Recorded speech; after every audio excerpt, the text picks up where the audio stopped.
Yeah. Well, you can definitely tell how much time passed since my last video by the hair. Jeez. Whew. Yeah, it's been a long time. It's been over a year. It's quite a long time to be away, if I'm being honest. When I first uploaded a video back in July 3rd of 2018, it took a long time to get anywhere. I made on average about 1 sub a day. And I mean, that would be like, you know, sometimes 3 a day, 5 a day, then -2, -1, 0, 1, averaged out to 1 a day approximately, until I put out a hair video, which went semi-viral, right? But that was the end of September. That was in 2019, like over a year later. And I went from making around 1 a day to around 10 subs a day. Add a digit, add a 0. But the thing is, it didn't affect my channel. All those new subs were hair people. And I didn't want to be a hair channel. I didn't want to go and ride that wave because there's so much you can talk about with curly hair. That's it. I mean, I got curly hair. That's it. I have hair on top of my head. That's what I talked about. But I don't know that much about hair, so I didn't want to become a hair channel. So I stayed with the fashion stuff, and yeah, my channel wasn't affected really by that video, aside from my average subs going higher. And a lot of YouTubers were telling me, just keep going, you're doing everything right. And when I say I talk to YouTube, big YouTubers, millions of subs, these guys. And they were like, dude, you're gonna get there. Just keep riding, just keep going, man. You know, eventually your subs will grow, your channel will grow. Well, my channel didn't grow. It grew in subscribers, but not in percentage, right? And it stayed at that all the way until last year. I was making 10 subs a day until January 2022, last January. And that was because of my American Psycho video. About a half year after I uploaded it, it went viral. But not only did it go viral and blow up, but my channel blew up from it. All my other videos were going up. Finally, I was like, oh my gosh, finally, after all these years of grinding and filming till 4 in the morning for a whole week sometimes, getting no sleep, finally all that work was paying off. Yeah, it wasn't just that video, it was all the videos, and eventually I made over 100 subs a day organically because of that. So it's like I jumped, I went 1, 10, 100, hopefully the next one 1,000, yeah! So, you know, it was a big deal for me, and I was like, finally, because I was right about to quit. I was really feeling it. I gave it like 2 extra years than I said I normally would. I kept adding, okay, 1 more year I'll try this, 1 more year I'll try this, and then finally this happened. But then something happened at the end of February. The Ukraine invasion happened. My channel went and just crashed in subs and views. And this made sense to me. Everyone was focused on Ukraine, rightfully so. It's a big deal. It's not like, who cares about fashion at this point, right? So I understood that. So I decided to look at other YouTube channels. I noticed whatever they were, if they weren't talking about politics, like film videos, cameras, just comedy skits, all of them drastically dropped in views. Like one guy I watched went from like 300,000, 400,000 average a video to at or under 100,000. It was crazy. But the thing was, they recovered afterwards. I didn't. And I suspect because my channel's small, the algorithm went, okay, you know, no one's watching these videos, they must suck, let's stop recommending. And now I know why this happened. Susan Wojcicki ran YouTube. She even admitted that they changed the algorithm to show people things that they deem are important. And I know this is important, but they changed the algorithm to show what they want to show if it's something they deem important. And this was one of those things. So that's why there was such a disparity in views and subscribers and audience flow on these channels, was because we were all getting pushed out of people's recommend pages when we would normally be there to show other things, because you have to make room somehow. So that's why. But they recovered and mine didn't. And then I was fighting, guys, for the whole rest of the year, I was fighting with the algorithm. I'd make a video, it would go viral like within an hour of upload. Some of them went from like 200 an hour and one went like to 1,000 an hour. And then all of a sudden, like 2 hours later, boom, it would completely crash to like 6 views an hour, 2 views an hour, 1 view an hour, like within an hour.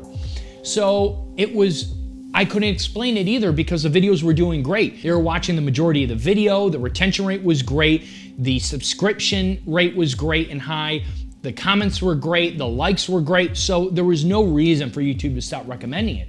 But I kept fighting with the algorithm after that. It was weird. I never experienced that. And I asked a bunch of YouTubers, and they're like, we have no idea what's going on. They couldn't explain it. Nobody could. So instead of being like, oh, they're out to get me, it's more that maybe God's telling me something, right? Just quit. And so that was in the back of my head. And then, of course, my equipment had to break on me. Like my monitor. Like right now, I can't see my face here. The monitor's still broken because the small rig mount for the monitor that's supposed to be fit with this camera, supposed to be high quality and made of metal, is a piece of garbage. And so even though I tightened it, it slipped off, the monitor broke, which cost me almost $200. And that was just so discouraging, even though that is for the Patreon money is to repair this stuff. There were so many repairs and bills, and I was like, you gotta be kidding me. So I tried filming more and more, and I couldn't get myself to do it. And then there was the final blow. And this is crazy, guys. It was the clothes. The whole point of the channel was to not only show how to put outfits together and the philosophy behind style, but to show good companies that don't make things cheap and expensive, but make things of high quality that are worth the price like they did in the good old days. Except that's not the case anymore. Almost all of my pants that I spent like $200 on have to have repairs. Let me show you. Like, look at this, okay? Unbelievable. These pants from Italy. Look at, this happened like immediately after I got these pants. $200, gotta refix that. Luxire, which I was gonna make a video ripping into these idiots. They are buffoons when it comes to making, the worst company I've ever dealt with. Dealing with them online was atrocious. Look at, buttons already all broken off. Literally just discovered this while grabbing these pants for you guys. A rip, right there, again. Buttons completely fell off and they made it the wrong size. Custom. My Calaro pants, guys. Look at this. That's from the buckle, which eventually, literally, as I was wearing them, just randomly popped off. Thank God I was at home. And then this suit from Calaro. Look at this, custom. I can't wear a white shirt with this because the sleeves are too short, even though the testing jacket that they made was absolutely perfect. And they changed, when I got the official one, like half of the stuff that I requested was on the test piece. I mean, granted, some of the differences were better, but they weren't what I ordered. The sleeves, way too short. We decided to go like just a quarter of an inch shorter, and they went like unbelievable. When I lift my hands, it like shows half my sleeve. And then the pants. Now this isn't their fault, this is the fabric. And this is the point, the fabrics, man. I had to get the pants replaced because they were disintegrating. They had a bunch of holes in it for no reason. Look at this. Holes. It's like disintegrating. Look at this. Look at my ass part. Can't wear those. Even the front. I remember there being like, yep, look at that. Around the thighs, man. I like baby them, I pamper them. This should not happen. And it's like, this is Irish linen, yeah? Buy this, get a load of this name, Baird McNutt. Imagine having that name. Since 1912. Yeah, well, you know what? Yeah, clearly changed stuff because this is shit. Because everything is made so cheap, man. All the fabric is made horribly now, and you get a vintage piece, and the difference is night and day, even with this high quality stuff. I still love this suit though. I mean, like, it looks great. Like, don't get me wrong, I love the suit and I'm nitpicking with the suit, but there's still an issue here. The shoes are good. You know, the shoes I can't complain too much about. The sweaters, I've had good sweaters, but suits and trousers, man, I've had no luck. No luck, man. And I thought, is this just me? But even my brother was like, he asked my mom one day, and this is what like opened me up. He said, why does he spend like $200 on pants that all break and need repairs when his cheap pants don't? And I went, oh my gosh, that's true. It's not just like clothes in general. It's a real gamble. It's a mystery, man. I have a pair of pants I bought for $5 on Yuke's, brand new, made of linen. Great, never had issues, wear them all summer. So it makes no sense to me, absolutely no sense. Jeans, my Levi jeans, I paid 60 bucks for, already have holes in the knees and just outstretched so easily, man. But I've had for years and years and years a pair of denim, which was less than $20, I think 15 or 12 bucks. And they are so good. I was grinding and on my knees in the dirt, working in the gardens like every other day for years with those jeans on. Not only not even torn, but not even discolored. Like, guys, they didn't even fade. They were like 12 bucks. I've had more success with the cheap clothes, guys, than the expensive stuff. That shouldn't happen. So it begs the question, why do this channel at all? Like, really, if I can't get back up on the algorithm and my equipment keeps breaking, that's super expensive, and the clothes is expensive and keeps tearing and breaking, what's the point, you know? I put the Patreon on pause, but it was when that monitor broke, man, and I realized with the clothes, I quit. I officially quit. And I never wanted to pick up a camera again. I really didn't. And I didn't for over a year. Then I got an email from a guy named Josh, who had a new YouTube channel called Breakfast Cereal, and he wanted to do a collab with me. This guy, his channel was incredibly well done. How do you start your morning? So I did some fashion videos with him. I analyzed the outfits of the serial killers from when they're going out and doing their thing all the way to prison. And it was, so if you guys do want to see me, I recommend you guys check out his channel regardless. It's great. But it's also another great way to, if you guys want to see me do my, fashion analysis, I did them there. And we have a bunch of episodes that are coming out, and I'm gonna work with him more in the future. It was a great time. And he actually made me not look like a complete idiot because his editing's so good. Because at first, I hadn't been in front of the camera and talked in front of one in over a year at that point. So I was stiff at first, man, and he really made me look a lot better than what I was. Oh man, but yeah, Josh, bro, thank you so much, man. You really got me inspired again and back on my feet. You really did. It forced me to, and I can't thank him enough for that. And so it made me want to, start again, but I didn't know what to do. But while I was gone, I wasn't a complete bum. I started making jewelry. Yeah, like handmade jewelry. And yeah, I like to do historical designs, like Byzantine and medieval English designs or ancient Celtic designs, right? That's what I like doing. And a lot of these are unfinished, but I just wanted to show you anyway, because why not? And yeah, I don't do any, 3D printing. It's all done by hand. I carve them out of wax and then carve the actual metal itself. I pour it. I do all that jazz. Nothing, I don't like the modern way of doing it. This is all handmade stuff. I started with brass and silver. Now I'm working with gold. So yeah, I'm super excited, man. I love doing it. And I even made my friends wedding rings already as a gift. They didn't pay me. This isn't a business yet, just for the IRS, so they don't get all freaky with me, right? Soon, hopefully, I'll start a business with it. But right now, it's just, they're gifts. They're gifts. I know you're watching. Yeah, this one ain't finished. Byzantine style, some early ones that are just like, trying to do carved designs and all that jazz. This is a chrysocolla stone. You can find them up north in the UP of Michigan.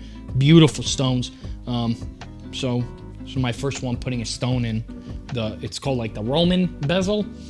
And then yeah, a signet ring, Oh, and a lapel pin out of a ancient Greek coin. This is Hieron II of Syracuse, Sicily. So my heritage, Sicily, Greece. So yeah, I get to work with my hands. It's soothing. It's relaxing. So I don't know if I want to actually make videos of me making the jewelry and putting them on the channel. I could, but here's the problem. You know me, I can't help myself but make it like super cinematic and stuff. And that stresses me out though. That can be stressful. Making the jewelry is the opposite. It's therapeutic for me. So I don't know if I want to ruin that piece by filming and stuff. Because I know I won't be able to help myself, and it'll be too boring if I don't make it cinematic. I think so. I'm sorry for being gone. Like, I realize now that it would have been better to go down and make videos more simply, and instead of just being gone on hiatus forever. But the thing is, it's really hard to go down in quality because I was afraid of what you guys would think. Once you climb up the ladder, it's very hard to get down. And I pushed myself too much, too fast, and I thought I could just ride the wave. Like, I can keep up with this crazy amount of work if I blow up. And I did, but then it crashed down again. So, and it's really hard to go down in quality after that, because I really thought, like, you guys were really excited. And you're like, I'll wait as long as the video's good quality. And I'm like, you guys expected the quality and you should have it.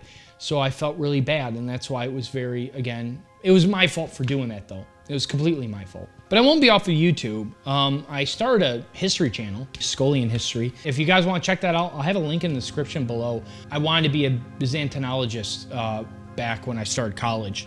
And so I've been studying Byzantine history for like 15 years. So that channel, I probably will end up though having a lot of fashion related stuff on that channel, like Roman, Greek, medieval Roman / Greek, Byzantine clothing, recreations of them, discussing what they were. So if you are into the clothing thing too, I will have those on the channel. A lot of military and the physical culture, because just talking about history dates is boring. So it's not gonna end up being like that. And if I do upload on this, it's gonna be when I want. You know, I'm not taking this as seriously anymore, because I figured, yeah, God was telling me something. like this is probably not what you should be doing. He's got a different idea, a different path for me. But I do, guys, want to thank you from the bottom of my heart. Like, first off, for the patrons. Guys, you saved me at so many times because I had bills to pay and I was freaking out. I wasn't making much money with my editing job. And I've been looking on, you know, I've been applying for jobs locally, and it's rough even doing that. Like, it's harder than I thought. I might get a job at Progressive. You know, it might be. You can be on the phone, you know, and you can work at home, and I can probably work on other stuff. And for the audience, just in general, all who subscribed and watch my stuff, thank you. You guys, I know every YouTuber says, oh, I have the best audience, I have the best. No, you guys are the best I've ever seen, really. You guys are level-headed, very proper, polite. You're not rude. You think. You actually think well. Like, I've had great conversations in the comment sections with you guys. You guys seriously are one of a kind. And I don't know how that happened, but it was great. And you guys made it all worthwhile, because it was.